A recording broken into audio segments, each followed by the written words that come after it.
Okay, so good morning, everyone. I'm Andrea Zanetti from Up to You, and today I'm going to introduce you to greenwashing. How to tell people that you are green without actually being so. And I will explain you why you should definitely go greenwashing. So first of all, let's start from definitions. What is greenwashing? Greenwashing is centered on communication and marketing.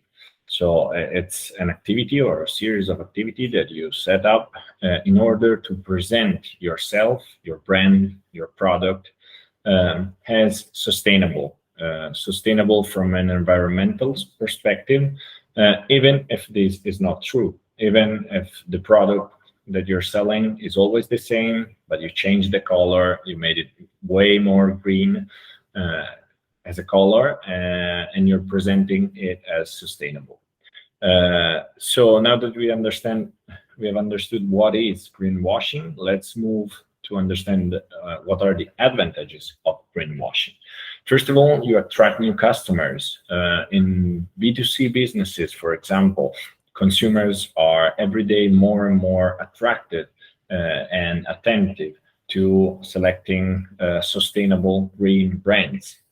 With greenwashing, you'll be able to attract them. But this is also true for B2B businesses. Your brand will become more competitive in bidding and tenders. More and more call for proposals and tenders are introducing sustainable criteria and extra points for those who are or pretend to be in an effective manner to be sustainable. Third point is facilitating access to credit. More and more banks and institutions are taking into consideration your sustainability performances, especially environmental sustainability performances. Therefore, being or presenting as more sustainable will ease the access to credit, will reduce interest rates that you are going to pay, and therefore will be, of course, an advantage for your business.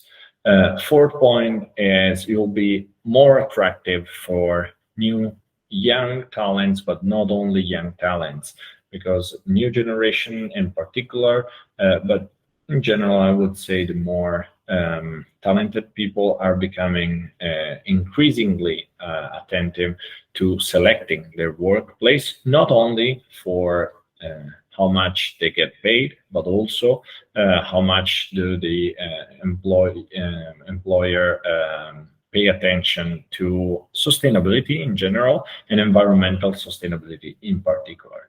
So the 4 points that I've just presented are true, even if you don't actually act in a sustainable manner, even if you just need to do greenwashing. In both ways, you're going to have these 4 points for advantages. The last one is only for greenwasher, and is you don't have any implementational effort because you don't have to actually do something. You just need to pretend to be sustainable.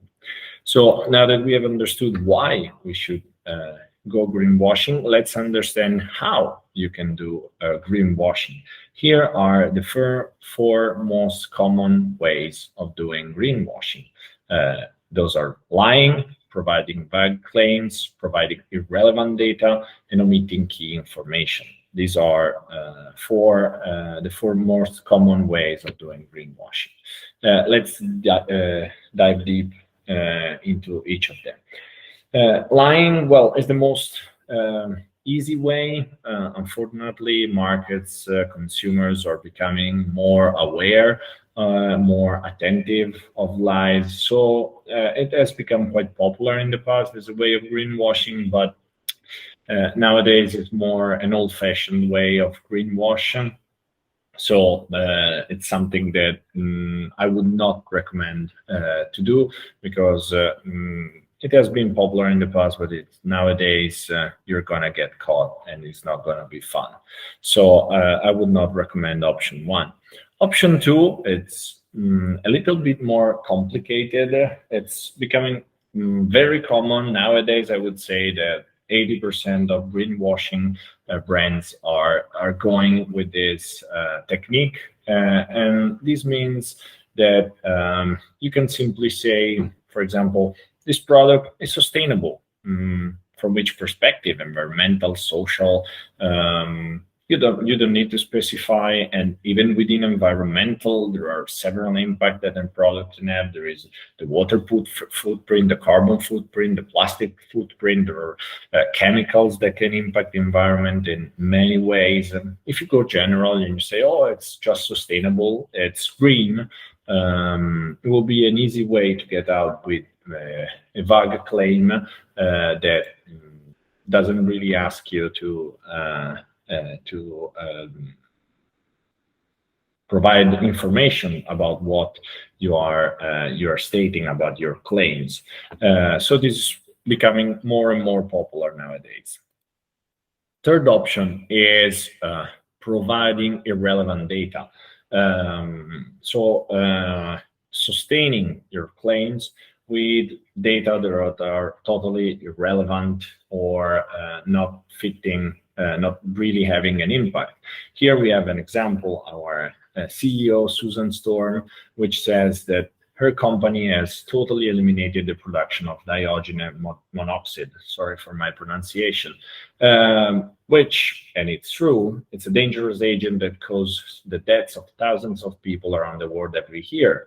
But the point is that all being true, so no lying in this statement, you may know that dihydrogen monoxide is nothing else than water. So yeah, it's true, her company is not producing any water. Probably it has never produced any. And yes, water causes the death of thousands of people. But is it relevant? I don't think it's that relevant that a company has not produced any water. I don't think that you can say you're a sustainable or a green company because of that. So this is another way of going. Fourth and the last way of going is omitting key information.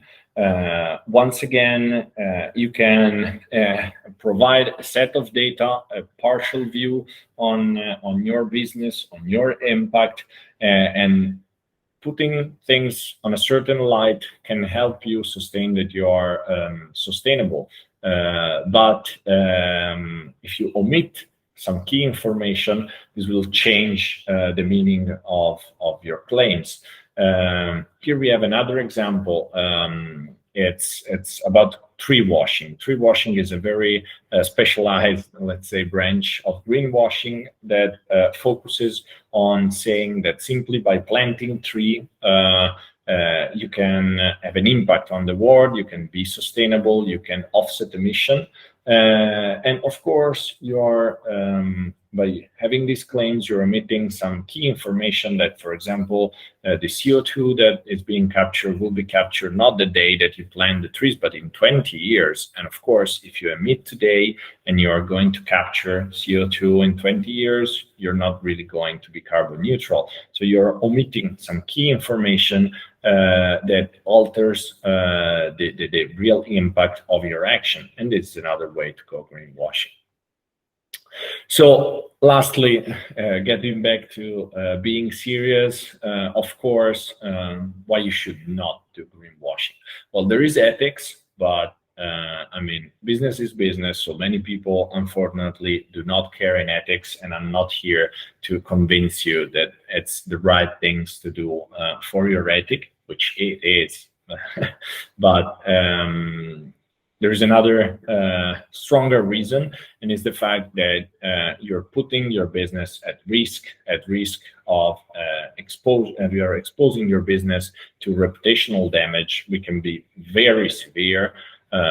Fortunately, consumers around the world, but also the judicial systems around the world, laws are being passed that puts really at risk the businesses that go greenwashing.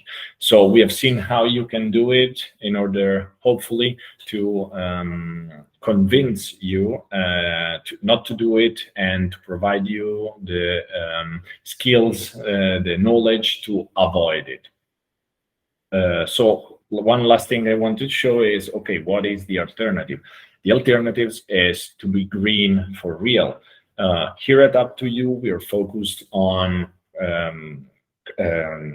climate change, and the correct way to go in this particular field is to follow all the 4 steps of decarbonization, which is make the calculus of your emission, reduce them, compensate them in a proper manner, not by simply scattering around seeds and saying you have planted tree, but via certified carbon credits, and then communicate in a proper manner, in a correct manner, what you have done, what you don't have done yet, and what you are going to do, what are your plans for the future. So here's just an example specifically on climate change initiatives, but it's true for any kind of claims that you're willing to do. And hopefully, I hope with this presentation to have pushed you a little bit in the way, in the path of real climate action. Thank you for your attention.